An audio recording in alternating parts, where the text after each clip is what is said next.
Hello everyone, আসসালামু আলাইকুম। আশা করি সবাই ভালো আছেন। সুপ্রিয় দর্শক, প্রিয় সঙ্গে প্রিয় শ্রোতা, আজকে ভিডিওর মধ্যে তুলে ধরার জন্য চেষ্টা করব কুয়েতের মসজিদের বিষয়ের আপডেট। বিশেষ করে যে সকল ভাই ব্রাদার বাংলাদেশ থেকে কুয়েতের মসজিদের বিষয় আসতে চান, মসজিদের বিষয়ে আসার জন্য স্বপ্ন দেখেন, তাদের জন্য আমরা আজকে স্পেশালি ভিডিও মেকিং করা। আজকে ভিডিওতে শেয়ার করব কুয়েতের মসজিদের বিষয়ে আসলে সুযোগ সুবিধা কী কী পাবেন এবং প্রতি মাসে কত টাকা ইনকাম করতে পারবেন, আদার্স কোনো ফ্যাসিলিটিস আছে কিনা, প্রত্যেকটি জিনিস আজকে ভিডিওর মাধ্যমে সঠিকভাবে এক্সপ্লেন করার জন্য চেষ্টা করব। যে সকল ভাইরা এখনও পর্যন্ত আমার চ্যানেলটা সাবস্ক্রাইব করার নাই, আমি সবসময় মধ্যে রিকোয়েস্ট করবো চ্যানেলটা সাবস্ক্রাইব করবেন, কেননা কুয়েতের বিষয় রিলেটেড যত আপডেট আছে সকল ভিডিওগুলো এই চ্যানেলে পেয়ে যাবেন। সে সাথে অন্যান্য দেশের যে সকল বিষয় রিলেটেড ভিডিও আছে, ইউরোপ কান্ট্রি থেকে শুরু করে সৌদি, কাতার, ওমান, দুবাই, এই ধরনের বিষয় রিলেটেড ভিডিওগুলো এই চ্যানেলে পেয়ে যাবেন। যারা এখনও পর্যন্ত চ্যানেলটা সাবস্ক্রাইব করেন অবশ্যই চ্যানেলটা সাবস্ক্রাইব করে দেবেন। সো প্রত্যেকটি জিনিস আমি এক্সপ্লেন করার আগে যেটা রিকোয়েস্ট করবো, যারা প্লিজ এখন একটা লাইক দিন, একটা লাইক দেবেন। লাইক দিয়ে কমেন্ট সেকশনে আপনাদের মূল্যবান মন্তব্য, যে কোনো রকম অনুভূতি, যে কোনো রকম কোয়েশ্চেন কমেন্ট সেকশনে শেয়ার করবেন, বাট লাইকটা হচ্ছে খুব জরুরি।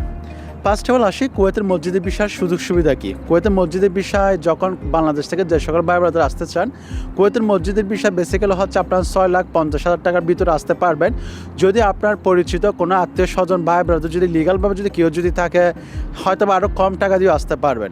আবার অনেকে আসে যারা 7,50,000 7,50,000 টাকা দিয়েও আসে, ঠিক আছে। তবে মসজিদের বিষয় 5 লাখ থেকে 6,50,000 টাকার ভিতরে আপনি আসা পসিবল হবে, ঠিক আছে। হয়তো এর কম হতে পারে। আবার অনেকজন 8 লক্ষ টাকা দিয়ে আসে, তাদেরকে রিকোয়েস্ট করব অত টাকা দিয়ে আসার দরকার নাই। মসজিদের বিষয়ে আসলে আপনার বেতন হচ্ছে 75 থেকে 90 টাকা স্যালারি ধরা হবে, হয়তো বা 75 টাকা ধরতে পারে, হয়তো 90 টাকা ধরতে পারে। 90 টাকা এই জন্য বললাম, কিছুদিন আগে সরকারিভাবে যেটা অ্যানাউন্সমেন্ট করা হয়েছিল, সেখানে যারা ক্লিনার বিষয়ে আসবে সেগুলোর ক্ষেত্রে 90 টাকা অ্যানাউন্সমেন্ট করা হয়েছিল। তবে এখানের মধ্যে অনেকজন অভিযোগ আছে, কেউ 75 টাকা এখনও পর্যন্ত বেতন দিচ্ছে, কেউ 75 টাকা বেতন পাচ্ছে, আর কেউ 90 টাকাও পাচ্ছে, এরকম শোনা যাচ্ছে। তবে আমি আপনাদের কাছে রিকমেন্ড করবো, যখন আপনারা কারো কাছ থেকে বিষয় নেবেন মসজিদের বিষয়, তখন দালাল হোক আত্মীয় স্বজন হোক, তাদের থেকে প্রশ্ন করবেন কুয়েতের কত টাকায় বেতন, ঠিক আছে। 75 টাকা কিনা 90 টাকা, এটা হচ্ছে আগে ক্লিয়ার করে নেবেন। এটা হচ্ছে ফার্স্ট রিকমেন্ড। আর এরপর হচ্ছে যারা মসজিদের বিষয়ে আসবে, অনেকের মধ্যে প্রশ্ন থাকে ডিউটি কত ঘন্টা হতে পারে। দেখেন, এখানে মসজিদ অনেক ক্যাটাগরি আছে। কিছু মসজিদ আছে অনেক বিশাল বড় মসজিদ, আবার কিছু মসজিদ আছে হচ্ছে ছোটো মসজিদ। বড় মসজিদে হচ্ছে আসলে যদি আপনাকে যদি একজন যদি দেওয়া হয়, তখন কিন্তু সেক্ষেত্রে কত ঘন্টা ডিউটি এটা হচ্ছে বলা সম্ভব নয়। আপনার ডিউটি হবে আনলিমিটেড। আনলিমিটেড বলতে মসজিদের বিষয় কিন্তু এত বেশি কষ্ট না। যে সকল মসজিদের বিষয় একজন দায়িত্ব, তার থেকে কিন্তু সবসময় থাকতে হয়, যেমন জোহর, মাগরিব, আসর, এরপর হচ্ছে ঈশা, ফজর, এগুলোতে হচ্ছে ওয়াক্তের সময় আপনার থেকে ঠিক আজানের সময় হচ্ছে দরজা খুলে দিতে হবে। মসজিদের যে সকল কাজকর্মগুলো সেগুলো আপনার থেকে করতে হবে, যেমন জানালা খুলে দিতে হবে, মসজিদ করতে হবে, টুকিটাকি যদি ময়লা যদি থাকে সেগুলো হচ্ছে আপনার ক্লিন করতে হবে। এর জন্য সবসময় আপনার হচ্ছে মসজিদের আওতায় কিন্তু আপনার থেকে থাকতে হবে। মসজিদের বিষয়ে কিন্তু এসে অনেকজন কিন্তু পার্ট টাইম যে করার জন্য চেষ্টা করেন বা পার্ট টাইম করবেন, এটা কিন্তু আসলে ইজিলি হয় না। হ্যাঁ, পার্ট টাইম আপনি করতে পারবেন কোনগুলোতে, যে সকল মসজিদে 2জন 3জন করে দেওয়া হয়, সে সকল মসজিদে আপনারা শিফটিংভাবে ভাগ করে টাইম 8 ঘন্টা 8 ঘন্টা ভাগ করে হয়তো আপনি পার্ট টাইম করার সুযোগটা পাবেন পুরাতন হওয়ার পর। কিছু কিছু মসজিদের দায়িত্ব দেওয়া হয় একজন, সেক্ষেত্রে কিন্তু আসলে পার্ট টাইম আপনি মসজিদে কাজ করে অন্য জায়গায় পার্ট টাইম করবেন, এটা আসলে সম্ভব না। কেননা মনে করেন আপনি কোনো একটা জায়গায় পার্ট টাইম করতে গেছেন, মনে করেন 6 ঘন্টা কিংবা 8 ঘন্টা একটা পার্ট টাইম করতে গেছেন। এখন মনে করেন আপনার জোহরের নামাজের সময় আপনার থেকে মাসবে মসজিদে উপস্থিত থাকতে হবে, আসরের নামাজের সময় উপস্থিত থাকতে হবে, ফজরের নামাজের সময় উপস্থিত থাকতে হবে। আপনি যাই করেন না কেন, কিন্তু মসজিদের যখন আজান দেওয়ার সময় হয় ওই টাইমগুলোতে এখন আপনার উপস্থিত থাকতে হবে। এর জন্য আসলে একজন থাকলে আপনার থেকে পার্ট টাইম করা আসলে তেমন সম্ভব হয় না। এখন টাকা কীভাবে ইনকাম করবে সে প্রসেসটাও আমি একটু পরে বলবো। মসজিদের বিষয় বেসিক্যালি আসলে আপনার হচ্ছে বেতন হচ্ছে 8 ঘন্টা।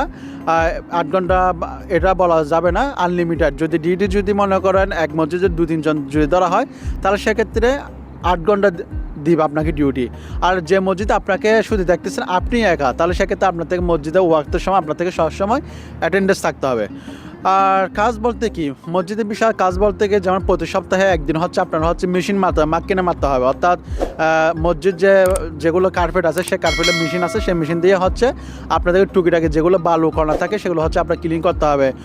যেগুলো মোটামুটি হালকা পাতলা ক্লিন পরিষ্কার করতে হবে, জানালা দরজাগুলো মুছে দিতে হবে প্রতি সপ্তাহে একবার, এটা কন্টিনিউ না। আর এমনিতে আদার্স যে অন্যান্য দিনগুলো আছে সেগুলোতে হচ্ছে আপনার থেকে ওয়াক্তের সময় আপনার থেকে হচ্ছে জানালা খুলে দিতে হবে বা মসজিদ দরজা খুলে দিতে হবে, যেগুলো করণীয় সেগুলো আপনার থেকে করতে হবে, ঠিক আছে। এটা হচ্ছে মসজিদের কাজ, আহামরি কোনো কিছু না। তো আর মসজিদের আশেপাশে যদি কোনো যদি গাছগাছালি যদি থাকে, ছোটো ছোটো ছোটো চারা গাছ যদি থাকে, সেটা তো হয়তো আপনি পানি দিবেন, ঠিক আছে।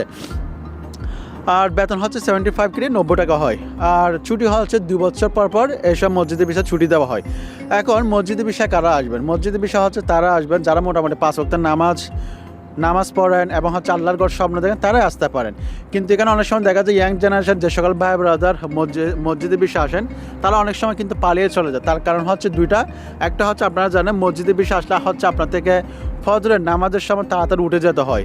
ওটা হচ্ছে আপনার থেকে হচ্ছে সমস্ত কিছু যা যা কার্যাবলী সেগুলো করতে হয়।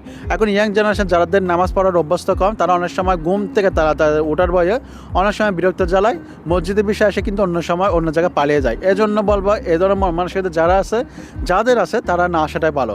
বা যাদের আল্লাহর দিনওয়ালা, যারা হচ্ছে মসজিদের ঘরে আল্লাহর ঘর স্বপ্ন দেখে বা মসজিদের বিষয়ে আসলে আসবেন, নামাজ দেওয়ার পর পড়বেন, তারাই ওয়েলকাম মসজিদের বিষয়, ঠিক আছে। মসজিদের বিষয় আহামরে হয়তো আপনি টাকা পয়সা বেশি ইনকাম করতে পারবেন না। হ্যাঁ, ইনকাম করতে পারবেন, সেটা কোনো এক সময় যখন পুরাতন হবেন। কীভাবে ইনকাম করবেন সেটাও একটু পরে বলবো। এখন আসি খাওয়া দাওয়া প্রসঙ্গ হচ্ছে খাওয়া দাওয়া হচ্ছে আপনার নিজের উপর। টাকাটা হচ্ছে মসজিদ থেকে ফ্রি পাবেন, ঠিক আছে। আর 2 বছর পর পর হয়তো আপনি ছুটি পাবেন, যে কোম্পানির আন্ডারে আসেন না কেন সেটা হচ্ছে আপনি 2 বছর পর পর ছুটি পাবেন। আর মসজিদের বিষয় বর্তমানে হচ্ছে 2026 সালে আল ফয়সাল কোম্পানিতে কন্ট্রাক্ট পাইছে। এখনও বিষয় কিন্তু বন্ধ এমনটা না, কিছু কিছু বিষয় বের হচ্ছে মসজিদের বিষয়, ঠিক আছে। যারা আসতে চান ভালো মাধ্যম ধরে আসতে পারেন। এখন অনেকের প্রশ্ন থাকে যে এত টাকা দিয়ে আসবে, তাহলে 75 টাকা 90 টাকা আর কয় টাকা বেতন হয়, এরবারে আদার্স কীভাবে টাকা ইনকাম করবো বা পার্ট টাইম করতে পারবো না।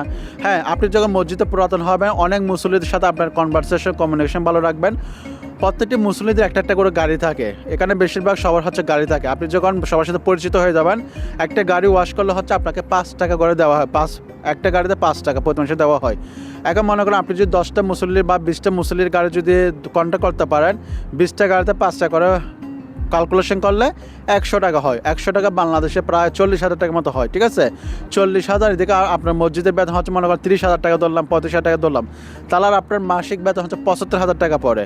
মসজিদের বিষয় আসলে অনেক সময় পার্ট টাইম করা, এটা মসজিদের বিষয় যারা আসে এই পার্ট টাইমটা করে। পার্ট টাইম কী করে, যেহেতু ওরা লং টাইম অন্য জায়গায় কাজ করতে পারে না, যেহেতু মসজিদ সবসময় অ্যাটেন্ডেন্স থাকতে হয়, এই জন্য মসজিদে মুসল্লিদের সাথে সম্পর্ক ভালো রাখবেন। অ্যাভেলেবেল গাড়ি থাকে, তাদেরকে বলবেন আমার একটা কাজ দরকার, বা আপনার যদি গাড়ি থাকে আমি আপনার গাড়িটা ওয়াশ করে দেবো, ঠিক আছে। এরকম যখন আপনি একটু পরিচিত হবে, সবার সাথে একটা কনভারসেশন ভালো থাকবেন, তখন দেখবেন যে আপনাকে দায়িত্ব দেওয়া হবে। এখানে যারা মসজিদের বিষয়ে আসে তারা শুধু এই একটা কাজ করে, পার্ট টাইম বলতে তাদের একটা কাজ গাড়ি ওয়াশ করে। মুসল্লি যারা আছে তাদের সাথে কমিউনিকেশন করবেন, ওদের গাড়ি মনে করেন আপনারা কাজ নেবেন, অর্থাৎ ডেলি একদিন পর পর হয়তো ওয়াশ করতে হয়, কন্টিনিউ করতে হয় না। হয়তো যখন ঝড় বৃষ্টি পড়ে তখন হয়তো দেখা যায় ডেলি ওয়াশ করতে হয়। একটা গাড়ি হয়তো বা সর্বোচ্চ 10-20 মিনিট লাগে, 10 মিনিট বা 5 মিনিট লাগে একটা গাড়ি মোটামুটি মুছে দিতে, ক্লিন করতে, ঠিক আছে। একটা গাড়িতে প্রতি মাসে 5 টাকা দেওয়া হয়। এখন মনে করেন একটা মুসল্লি থেকে আপনি একটা গাড়ির দায়িত্ব নিলেন। এখন একটা গাড়ির দায়িত্ব যখন নিছেন, দেখতেছে ক্লিন করতেছেন, আরেকটা মুসল্লি দেখতেছে আপনি সে কাজগুলো করেন, তখন আরেকটা মুসল্লি হয়তো বলতে পারে যে আমার গাড়িটাও আপনি ওয়াশ করে দিন। ও মাস শেষে একটা গাড়িতে 5 টাকা করে পাবেন। তাহলে মোটামুটি এরকম 40,000, 50,000, 60,000, 70,000 টাকা কামাবেন। এটা হচ্ছে মসজিদের বিষয় টাকার ইনকাম। আদার্স কোথাও গিয়ে পার্ট টাইম কিন্তু এমনটা কেউ করে না। মসজিদের বিষয় বেসিক্যালি হচ্ছে মসজিদের বিষয় একজন দায়িত্ব দেওয়া হয় এজন্য, ঠিক আছে। যে সকল মসজিদে 2 জন করে দায়িত্ব দেওয়া হয়, হয়তো সেই সকল মসজিদ আপনি কোনো জায়গায় এমনিতে পারমানেন্টলি পার্ট টাইম করতে পারবেন, 6 ঘন্টা 8 ঘন্টা এরকম, ঠিক আছে। তবে এটা খুব কমই হয়, বেশিরভাগ মসজিদে দায়িত্ব দেওয়া হয় একজনের ক্ষেত্রে। সো আশা করি ক্লিয়ার। এরবারে হচ্ছে মসজিদের বিষয় মোটামুটি আপনার খাওয়া দাওয়া অনেক সময় বেঁচে যাবে। ভালো মন থাকা, ভালো জায়গায় যদি আপনি যদি মসজিদ দায়িত্ব যদি পারেন, সেখানে মোটামুটি একটা আউট অফ ইনকাম বকশিসও পাবেন। রমজান মাসে বা ঈদের সময় মোটামুটি একটি বকশিস পেতে পারেন, যেগুলো ভালো ভালো মসজিদ যেসব জায়গায় কুয়েতিরা থাকে ওসব জায়গায় আপনি ভালো বকশিস পাবেন। এরপরও অনেক রেশমের খাবার পাবেন, খাওয়া দাওয়া অনেক সময় ফ্রি পাবেন। অনেক মসজিদে কিন্তু খাওয়া দাওয়া ওদের কিনতে হয় না, মানে ফ্রি পায়, সবাই এসে দিয়ে যায়। এটা হচ্ছে মসজিদের বিষয়, আপনার মসজিদের সুযোগ সুবিধা। বিশেষ করে 2026 সালে যারা আসতে চান তারা চিন্তা ভাবনা করে আসবেন। আমার কাজ শুধু ভিডিও ইনফরমেশনগুলো শেয়ার করা। এখন আসবেন কি না আসবেন না সেটা হচ্ছে সম্পূর্ণ আপনার ব্যক্তিগত মতামত। ঠিক আছে, কার থেকে ভিসা নেবেন না এটা হচ্ছে আপনার ব্যক্তিগত মতামত। বাট মসজিদের কার্যাবলী সুযোগ সুবিধাগুলো আমি আপনাদের মধ্যে তুলে ধরার জন্য চেষ্টা করছি। ভিডিওর একদম শেষ পর্যায়ে সর্বশেষ যেটা বলবো, যারা এখনো পর্যন্ত চ্যানেলটা সাবস্ক্রাইব করেন অবশ্যই চ্যানেলটা সাবস্ক্রাইব করে দেবেন। আর ভিডিওতে দেখার পর একটা লাইক দিয়ে দেবেন। লাইক দেওয়া হচ্ছে আপনার মনের যত মন্তব্য, যত কোয়েশ্চেন কমেন্ট সেকশন শেয়ার করবেন। এর বাইরে যদি আপনাদের যদি কোনো কোয়েশ্চেন যদি থাকে অবশ্যই আমার পেজের মধ্যে নক দিতে পারেন। সো যাই হোক, ভালো থাকবে, সুস্থ থাকবে। যারা পেজ থেকে দেখতেছে পেজটা ফলো করে দেবেন, আর যারা ইউটিউব থেকে দেখতেছে চ্যানেলটা সাবস্ক্রাইব করে নোটিফিকেশন বেলটা অন করে দেবেন। ভালো থাকবেন, সুস্থ থাকবেন, শরীরের জন্য নেবেন। আমি প্রিন্স বিদায় নিচ্ছি। আসসালামু আলাইকুম।